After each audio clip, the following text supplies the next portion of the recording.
Hello dear student, स्वागत है आप सभी का स्कूल क्लासेस के इस नए वीडियो में। मैं सिद्धि सर। स्टूडेंट, आज के इस वीडियो में आपके पिछले 3 साल के सभी इंपॉर्टेंट न्यूमेरिकल को डिस्कस करने वाले हैं, जो कि चैप्टर नंबर 2 से रिलेटेड है। इसके पहले की वीडियो की अगर हम बात करें तो इसके पहले के वीडियो में आपके चैप्टर नंबर 1 के सभी मोस्ट इंपॉर्टेंट न्यूमेरिकल को मैंने डिस्कस किया था, और एक दो न्यूमेरिकल जो उसमें अगर बाय द वे मिस हो गया हो या रह गया हो, उसको अगर कहीं पर भी आप लोगों को सॉल्व करने में समस्या आ रही है या कहीं भी दिक्कत आ रही है तो आप उसे कमेंट बॉक्स में कमेंट करके पूछ सकते हैं। ठीक है, चलिए आज चैप्टर नंबर 2 के न्यूमेरिकल को देखा जाए। ध्यान से देखिएगा, वीडियो बिना स्किप किए हुए लास्ट तक देखिएगा, जिससे हर एक न्यूमेरिकल आपको आसानी से समझ में आ जाए। क्योंकि ये जो न्यूमेरिकल की सीरीज इस समय चल रही है, अगर ये न्यूमेरिकल की सीरीज आप पूरा देखते हैं तो आपको न्यूमेरिकल में कभी भी समस्या नहीं होगी। बोर्ड एग्जाम में किसी भी टाइप का न्यूमेरिकल आएगा आप आसानी से कर ले जाएंगे। बस ये न्यूमेरिकल सीरीज जो हमने स्टार्ट की है इसको कंप्लीट हो जाने दीजिए, और फिर देखिए आप लोग खुद कहेंगे नहीं सर कोई भी न्यूमेरिकल आया हम आसानी से कर ले जाए। चलिए देखिए, पहला क्वेश्चन है, आपकी स्क्रीन पर दिख रहा होगा, किसी निकाय में दो आवेश QA, ठीक है, किसी निकाय में दो आवेश QA = प्लस 1.5 माइक्रोकूलम तथा QV = -1.5 माइक्रोकूलम क्रमशः दो बिंदु -2 0 0 तथा +2 0 0 जो डिस्टेंस दी हुई है वो मिलीमीटर में दी हुई, ठीक है, पर स्थित है। इस निकाय के द्विध्रुव आघूर्ण, ठीक है, इस निकाय के द्विध्रुव आघूर्ण का परिमाण एवं दिशा ज्ञात कीजिए। तो परिमाण और दिशा दोनों ही चीजें हमको निकालनी है। तो ध्यान से देखिए कैसे निकाला जाएगा। सबसे पहली बात तो यहाँ पे 3D का दिया हुआ, ठीक है, यानी जो कोऑर्डिनेट आपको दिया, जो बिंदु दिया है पॉइंट, उसको ध्यान से देखिए क्या दिया हुआ है। A, बिंदु A जो आपका दिया हुआ है A = -2 mm मिलीमीटर 0 0, ठीक है, और पॉइंट V = दिया हुआ है यहाँ आपको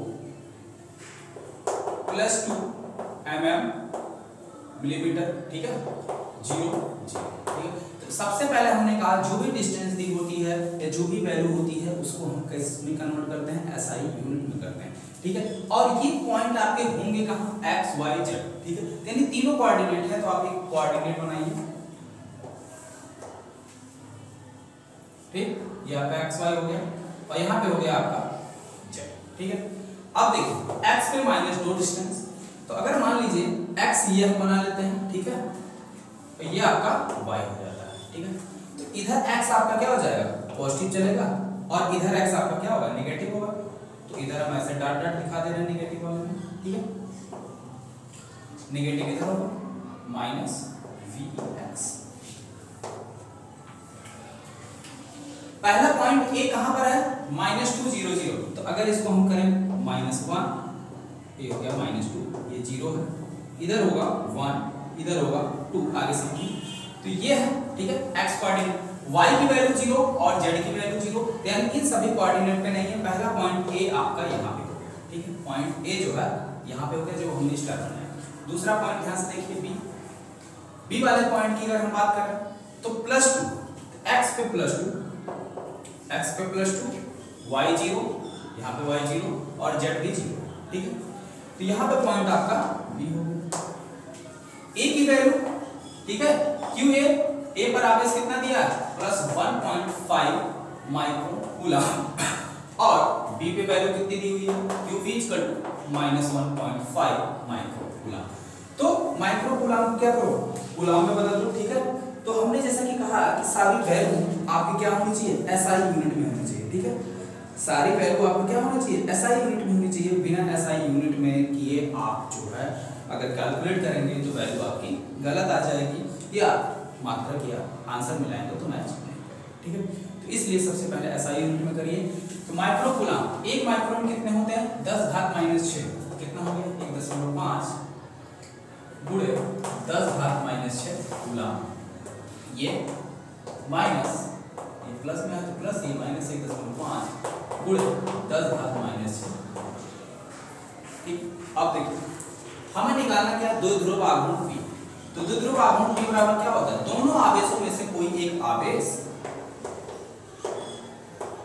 और गुणे दोनों के बीच की लंबवत दूरी, दोनों के बीच की लंबवत दूरी, ठीक है, ये फार्मूला है। आवेश आपको निकल गया। अब डी चाहिए, तो डी देखिए कितनी है, दोनों के बीच की लंबवत दूरी कितनी है, 2 इधर 2 इधर, तो डी इक्वल टू 4 सीधे सीधे कितनी है 4 mm। इसको क्या करना है, इसको मीटर में कन्वर्ट करना है, तो mm तो 4, एक बार आप 10 से भाग करोगे तो सेंटीमीटर में आ जाएगा, ठीक है, और फिर 100 से और भाग करोगे तो कितना आ जाएगा, मीटर में आ जाएगा, ठीक है। तो कितना हो गया 4 × 10⁻³ मीटर वैल्यू। अब द्विध्रुव आघूर्ण आप लोग कैलकुलेट करके बताइए कितना आ रहा है आंसर, उसके बाद हम पूरा कैलकुलेशन बता रहे हैं कि कितना आंसर आएगा। P = क्या होता है, Q × इनके बीच की दूरी डी, इसी में वैल्यू रखिए और फटाक से कैलकुलेट करके आंसर बताइए कितना आंसर आया, ठीक है। ओके, आ गया, सभी लोगों का आंसर आ गया, कितना आया देखिए Q की वैल्यू, इसमें से कोई भी चार्ज एक आप उठा के रख लीजिए, जैसा कि हमने कहा आवेश है, तो आवेश में से कोई एक आवेश, दोनों में से कोई एक, क्योंकि दोनों देखो द्विध्रुव आघूर्ण तभी बनेगा जब दो परिणाम में बराबर और नेचर में विपरीत, यानी परिणाम दोनों का बराबर हो, ठीक है, और बस फर्क क्या हो, प्लस और माइनस का। तो जैसे कि यहाँ दिख भी रहा है, तो कोई एक चार्ज हम ले लेते हैं 1.5, यहाँ साइन से कोई मतलब नहीं, कोई लेना देना नहीं, 10⁻⁻6 गुणे बीच की दूरी कितनी है, बीच की दूरी देखिए 4/10⁻³ तो 4/10⁻³ सॉल्व कर लिए, 15 चौका 60, ठीक है, एक अंक पे दशमलव, एक अंक पे दशमलव लग गया, गुणे 10⁻⁻6 -3 कितना हो गया -9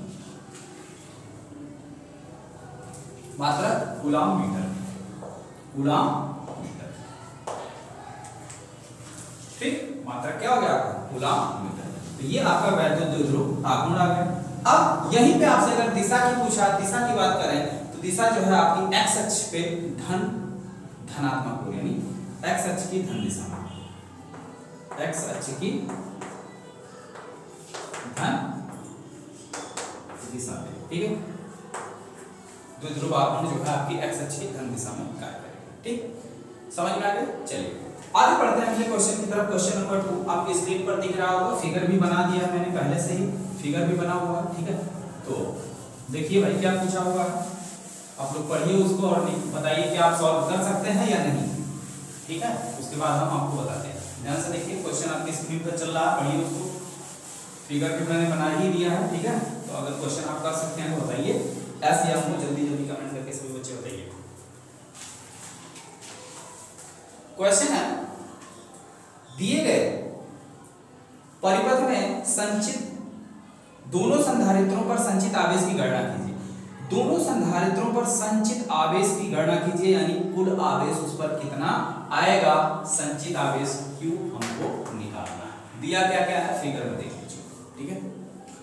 तो अगर हमें आवेश निकालना तो आवेश Q = क्या होता है, C × V।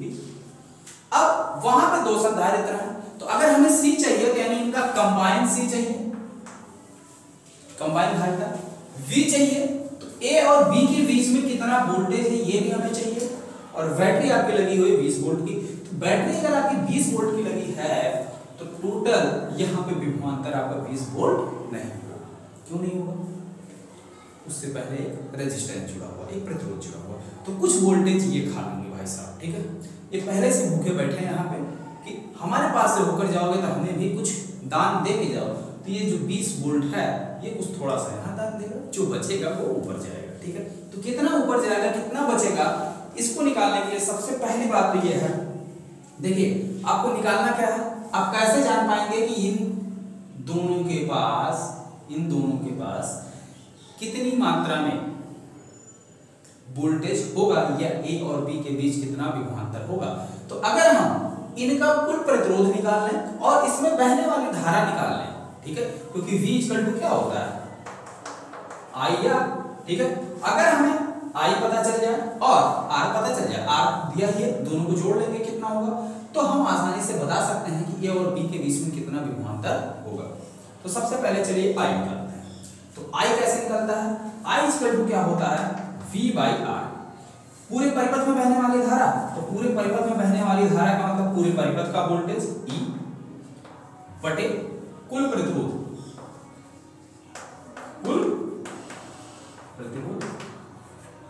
ठीक है।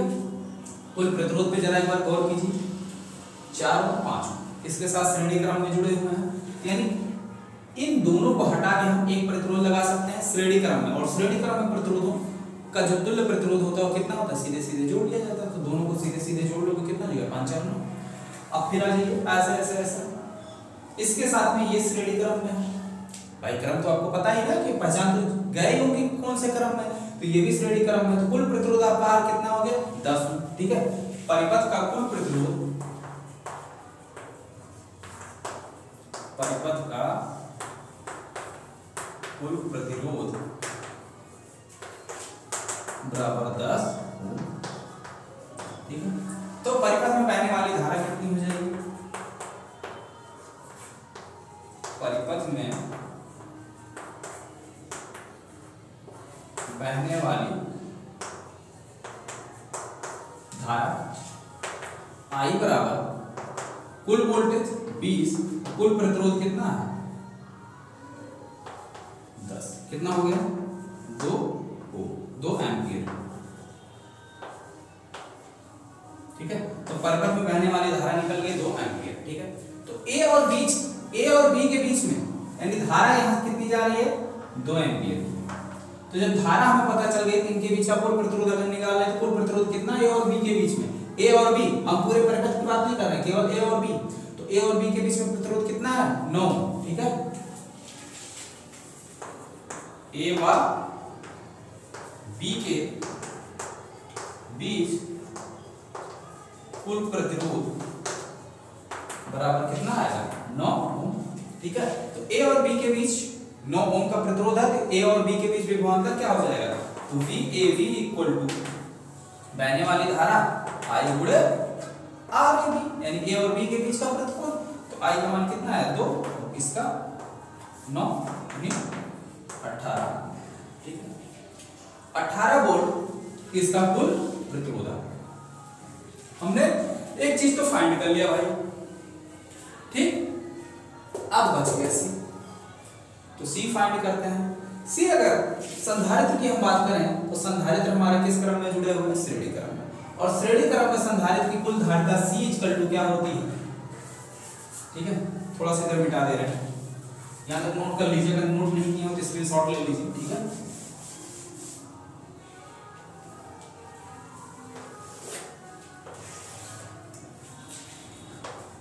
A व B के बीच की तुल्य धारिता C equal to C1 C2 बटे C1 प्लस C2। ये कहां से आया, दोनों श्रेणी क्रम में, और श्रेणी क्रम में C 1/C इक्वल टू होता है 1/C1 प्लस 1/C2। इसको सॉल्व करो, 1/C इक्वल टू C1 यहाँ C2 अपान C1 C2, इसको पलट दिया गया डायरेक्टली क्या किया गया, इसको पलट दिया गया। ठीक है, वैल्यू C1 की वैल्यू 4 into 6 अपान 4 प्लस 6, तो 6 चौक 24 बटे 6 4 10, कितना आ गया 2.4 माइक्रोफैराड। माइक्रोफैराड को हमने कहा फैराड में आप कन्वर्ट करिए SI यूनिट, 2.4 गुणे 10 घात माइनस 6 फैराड, 2.4 गुणे 10 घात माइनस 6 फैराड। ठीक है, धारिता निकल गई। जब धारिता निकल गया तो सीधे सीधे आप आवेश आप निकाल लो, आवेश C की वैल्यू कितनी आई वहां पे 2.4 गुणे 10 घात माइनस 6। ठीक है, और V की वैल्यू कितनी आई है 18, जितना आया इतना कूलम। आप लोग इसको सॉल्व कर लीजिए, कितना आ रहा जल्दी जल्दी अपने आंसर कमेंट बॉक्स में कमेंट। ठीक, बढ़ते हैं हम अगले क्वेश्चन की तरफ, तब तक आप लोग इसको कैलकुलेट करके अपने अपने आंसर कमेंट कीजिए कमेंट बॉक्स में। नेक्स्ट क्वेश्चन हम देखते हैं।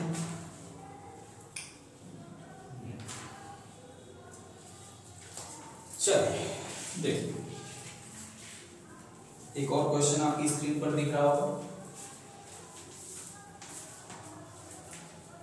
200 वोल्ट संभरण सप्लाई, ठीक है, 200 वोल्ट संभरण सप्लाई से 600 पिकोफैराड से संधारित्र को आवेशित किया जाता है, फिर इसको संभरण से अलग कर दिया जाता है तथा एक अन्य 600 पिकोफैराड वाले अनावेशित यानी कि जो चार्ज नहीं है ऐसे संधारित्र से जोड़ दिया जाता है, इस प्रक्रिया में कुल कितनी ऊर्जा का ह्रास होगा या टोटल एनर्जी कितनी लॉस होगी। ठीक है, तो ये निकालना है। बहुत ही सिंपल क्वेश्चन है, बस ध्यान से देखिएगा, बिल्कुल फार्मूले बेस पर क्वेश्चन है। ठीक है, यहाँ तक अगर नोट नहीं किए जल्दी से नोट कर लीजिए, उसके बाद इस क्वेश्चन को हम देखते हैं। ठीक,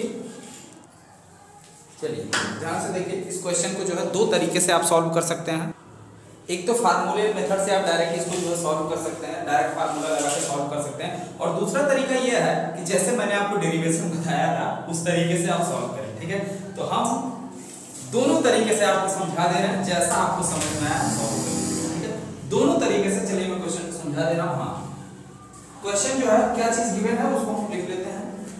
देखिए भाई, दो संधारित्र की बात यहाँ पे किया है, संभरण की सप्लाई कितना दिया है, V = 200 वोल्ट, यानी V1 इसको मान लो 200। पहले संधारित्र की धारिता C1 बराबर कितना, 600 पिको फैराड। पिको, एक पिको में कितने फैराड होते हैं, 10⁻⁻12, तो 600 गुणे 10⁻⁻12 फैराड।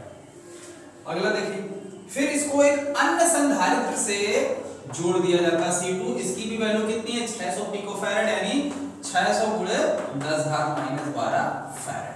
ठीक, उसके बाद ये वाला संधारित्र अनावेशित है, यानी इस पर वोल्टेज यानी V2 कितना है, 0 वोल्ट। कितना है, V2 का मान जो है 0 वोल्ट है। ठीक है, एक तो डायरेक्टली ऊर्जा में लॉस पूछा है, तो डेल्टा U का फार्मूला आप लगा सकते हैं, half C1 C2 upon C1 plus C2 V1 minus V2 का होल स्क्वायर।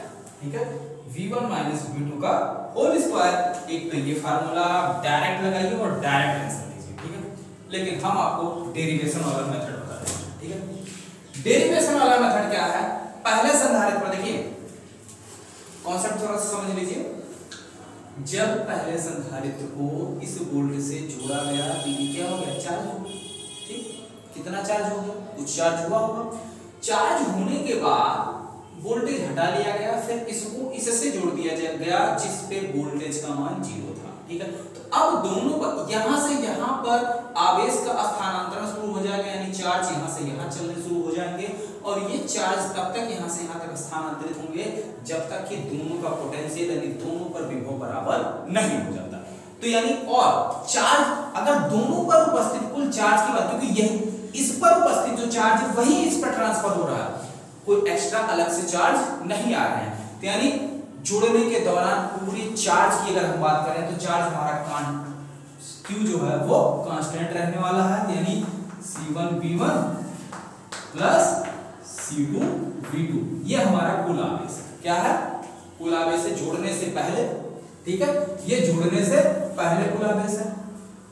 ठीक, जब इसको संभरण से जोड़ दिया जाता है तो मान लेते हैं उभयनिष्ठ विभव कितना हो जाता है, V हो जाता है। ठीक है, संभरण से जोड़ने के बाद उभयनिष्ठ विभव कितना हो जाता है, V हो जाता है। तो ऐसी कंडीशन में कुल आवेश Q बराबर क्या हो जाएगा, C1 plus C2 into V, C1 plus C2 into V। ठीक, अब ये कुल आवेश बराबर है, तो ये समीकरण 1 समीकरण 2 दोनों आपस में बराबर होंगे, तो यानी क्या हो जाएगा, C1 plus C2 V equal to C1V1 plus C2V2। तो V इक्वल टू कितना हो जाएगा, C1V1 प्लस C2V2 अपान C1 प्लस C2। तो उभयनिष्ठ विभव आप निकाल लीजिए, उभयनिष्ठ विभव कितना आ जाएगा, C1V1, C1 का मान 600 गुणे 10⁻12, V1 का मान दिया है 200। ठीक है, C2V2, V2 का मान 0 है तो 0 से गुणा करोगे 0, कोई फर्क नहीं पड़ेगा। C1 प्लस C2, तो C1 प्लस C2। ठीक है, C1 की वैल्यू कितनी है, 600, और C2 की वैल्यू कितनी है, उसकी भी वैल्यू 600 है। तो 600 जोड़ो तो कितना हो जाएगा, 1200। ठीक है, तो 1200 गुणे 10⁻12। तो देखिए भाई, इनसे ये कैंसिल हो गए, 1 0 से 1 0, 2 0 कैंसिल हो गए। ठीक है, 6 1 के 6, 6 दूनी 12, 2 1 के 2 कैंसिल। ठीक, तो V इक्वल टू कितना आ गया, 100। उभयनिष्ठ विभव कितना आ गया भाई, उभयनिष्ठ विभव कितना आ गया, 100 वोल्ट, ठीक है। अब देखिए जोड़ने से पहले कुल ऊर्जा U equal to half C1 V1 square plus half C2 V2 square, ठीक है। Half C1 V1 square plus half C2 V2 square, ये जोड़ने से पहले। तो जोड़ने से पहले ऊर्जा, जोड़ने के बाद मान लेते हैं U डैश, तो U डैश कितना हो जाएगा half C1 plus C2 over next V2 square, ठीक है। अब ऊर्जा में कमी पूछ रहा है, तो delta U equal to U minus U dash, ठीक। ये है पूरा डेरिवेशन मेथड, निगमन मेथड, ठीक है। और ये है पूरा फार्मूला मेथड, आप उसको सॉल्व करोगे यही चीज आएगा, ठीक है। अब यहां तक बात समझ गए। अब देखिए खटाक से हम जो है इसी में वैल्यू रखने वाले हैं। इन दोनों को कैलकुलेशन आप करिए, इन दोनों को जब कैलकुलेट करेंगे तो यही चीज निकल के आएगा जो फार्मूला यहां हमने लिख दिया है पहले से, ठीक है। तो अब इसी में हम वैल्यू रख दे रहे हैं और सीधे सीधे आंसर निकाल दे रहे हैं, ठीक है। इसको आप लोग छोड़िएगा नहीं, सॉल्व कर लीजिएगा। अगर कहीं भूल जाते हैं तो पूछ लीजिएगा और सॉल्व करना जरूरी है।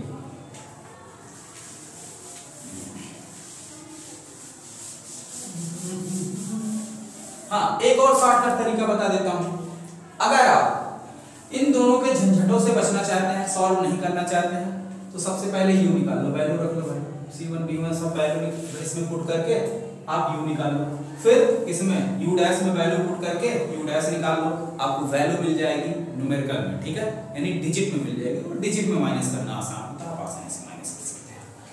चलिए वैल्यू रख देते हैं 1/2 delta U equal to C1 गुणे C2, तो 6 36, ठीक है।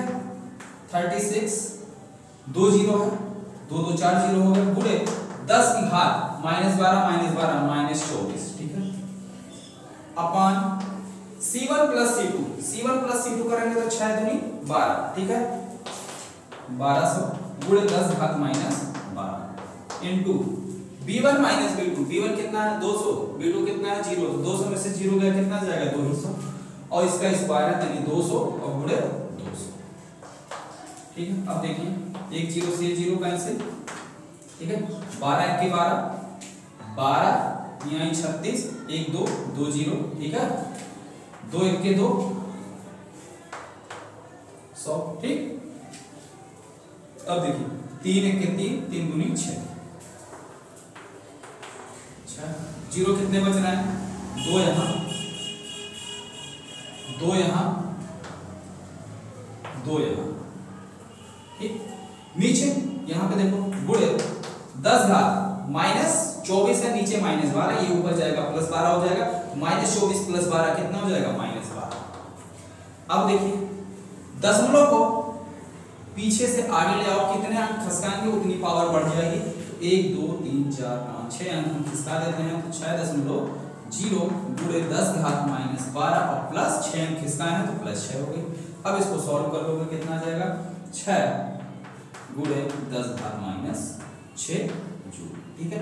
ये इतने ऊर्जा का क्या होगा लॉस होगा, इतनी ऊर्जा जो है क्या होगी ह्रास होगी, यानी इतनी ऊर्जा में कमी आएगी, ठीक है। तो इसके लिए जितने भी बच्चे वीडियो को लाइव देख रहे हैं सभी लोग वीडियो को लाइक कर दीजिए, और ये जो हमने छोड़ा था इसको आप आसानी से कैलकुलेट कर लीजिएगा, जरूर कर लीजिएगा, इसको छोड़िएगा मत। और इस चैप्टर से एक और इम्पोर्टेंट क्वेश्चन है जो कि संधारित्र वाला है, ठीक है। समांतर प्लेट संधारित्र में ध्यान से देखिएगा, ये भी क्वेश्चन आपका काफी ज्यादा इंपॉर्टेंट। ये हो गया, मिटा दी इसको। क्वेश्चन देखिए आपकी स्क्रीन पर है, 2019 में पूछा हुआ है ये क्वेश्चन, ठीक है। 2019 में ये क्वेश्चन पूछा हुआ है, पढ़िए तब तक इसको और बताइए क्या आप इसे सॉल्व कर सकते हैं। अनसॉल्व पेपर जब हम सॉल्व करवा रहे थे तो यहाँ इस क्वेश्चन को मैं बताया था, ठीक है। अनसॉल्व पेपर को करवाते समय इस क्वेश्चन को मैंने अच्छे से आपको बताया, अगर आपको याद होगा तो, नहीं भी याद होगा कोई दिक्कत नहीं, चलिए फिर से बता देते हैं। पढ़ लिया, चलिए आप लोग पढ़ लिया, हम पढ़ लेते हैं। एक समांतर प्लेट संधारित्र की प्रत्येक प्लेट का क्षेत्रफल a है तथा उनके प्लेटों के बीच की दूरी d है, ठीक है। तो प्लेटों का क्षेत्रफल a और प्लेटों के बीच की दूरी कितनी है d। चित्र के अनुसार प्लेटों के बीच, भाई चित्र बना हुआ है तो चित्र बना लीजिए, इस तरीके से है, समांतर प्लेट संधारित्र है, ठीक है। इसके प्लेट का क्षेत्रफल a है और उनके बीच की जो दूरी है वो कितनी है, बी। ठीक है, इसके a/3 भाग पर यहाँ पे ऐसे दो संधारित्रों से इसको अलग कर दिया गया है। इधर K1 पर आवर्तुतांक भर दिया गया है, इधर K2 पर आवर्तुतांक भर दिया गया है, इधर 2a/3। यहाँ से यहाँ तक कितना एरिया है और यहाँ से यहाँ तक कितना एरिया है। ठीक है, पूछ रहा है परावैद्युतांक के गुण के रहे संधारित्र की धारिता ज्ञात कीजिए। तो इतने संधारित्र की धारिता अलग आएगी, इस संधारित्र की धारिता अलग आएगी, दोनों संधारित्रों की धारिताएं अलग अलग आएगी, दोनों को अलग अलग निकाल कर आप क्या करिए, जोड़ दीजिए। ठीक है, तो मान लेते हैं K1 परावैद्युतांक वाले संधारित्र की धारिता माना K1 परावैद्युतांक वाले संधारित्र की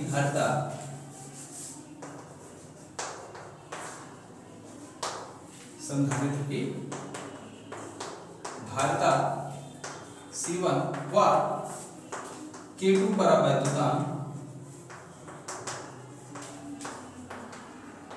वाले संधारित्र की धारिता C2। ठीक है, तो C1 बराबर क्या होगा, C बराबर वैसे समांतर प्लेट संधारित्र का फार्मूला C बराबर क्या होता है, K एप्सिलॉन नॉट A और बाई B ये होता है। ठीक है, तो दोनों को निकाल लीजिए। C1 बराबर कितना हो जाएगा, K1 एप्सिलॉन नॉट A कितना है भाई, A/3 अपॉन D कितना है, बीच की दूरी वही है, तो कितना हो गया ये K epsilon not A upon 3 K1। ठीक है, ये समीकरण नंबर 1 हो गया। C2 कितना आएगा, K2 एप्सिलॉन नॉट A कितना है 2a/3, तो 2a/3/d। ठीक है, कितना हो गया K2 2K2 epsilon not A upon 3d समीकरण नंबर। अब ध्यान से देखिए, दोनों संधारित्र किस तरीके से जुड़े हुए हैं। ठीक है, ये दोनों संधारित्र किस तरीके से जुड़े हुए हैं, अगर इन पर हम वोल्टेज अप्लाई करें ये एक तरीके से या ऐसे, ठीक है ऐसे जुड़े हुए, यानी ये समांतर क्रम में जुड़े हुए हैं। ठीक है, तो यहाँ पे आप लिखिए C1 व C2 समांतर क्रम में, अतः इनकी तुल्य धारिता C बराबर C1 प्लस C2, दोनों को जोड़ लीजिए।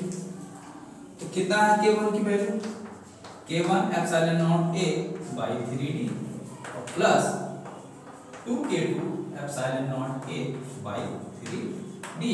इसको सॉल्व करोगे कितना आ जाएगा, एप्सिलॉन नॉट A/d कॉमन ले लो। ठीक है, सॉरी 3d कॉमन ले लो, यहाँ पे बचा K1, यहाँ पे आपका बचा 2K2। ठीक है, ये आपका आंसर होगा, यही आपसे पूछा। ठीक है, तुल्य धारिता। तो इस तरीके से कोई भी क्वेश्चन जो है इस चैप्टर से अगर पूछा जाता है तो इसी तरीके से आप क्वेश्चन को सॉल्व करिएगा।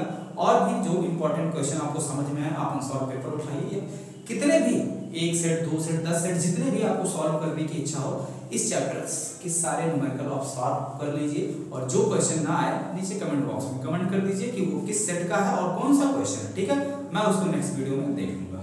ठीक, मिलते हैं फिर अगले वीडियो में चैप्टर नंबर 3 के मोस्ट इंपॉर्टेंट न्यूमेरिकल के साथ। Okay student.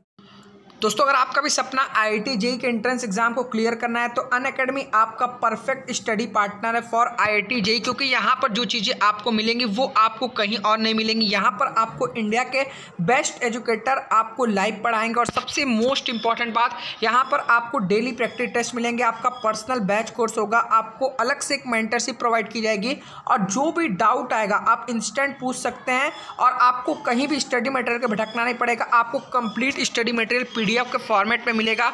और सबसे मोस्ट इंपॉर्टेंट बात, यहाँ पर आपको इंडिया के बेस्ट एजुकेटर पढ़ाएंगे जो IIT JEE के कई टॉप रैंक प्रोड्यूस कर चुके हैं। यहाँ पर आप लिस्ट देख सकते हो कि आपको कौन कौन से टीचर पढ़ाएंगे। और सबसे मोस्ट इंपॉर्टेंट बात, आप 2021, 22, 2023 जिस भी ईयर में JEE मेन से एडवांस दोगे आप इनरोल कर सकते हो। आपके लिए बैचेस चल रहे हैं। और सबसे इंपॉर्टेंट बात मैं बताना चाहता हूँ, 28 फरवरी तक आपको सभी कोर्सेज पे 10% डिस्काउंट मिल रहा है। उसके बाद आपको कोई भी डिस्काउंट नहीं मिलेगा, ठीक है। तो अगर आप 10% डिस्काउंट पाना चाहते हो, शुभम@12 यूज़ करोगे, आपको तुरंत डिस्काउंट मिल जाएगा, ठीक है। स्टार्ट करते हैं आज की इस वीडियो को।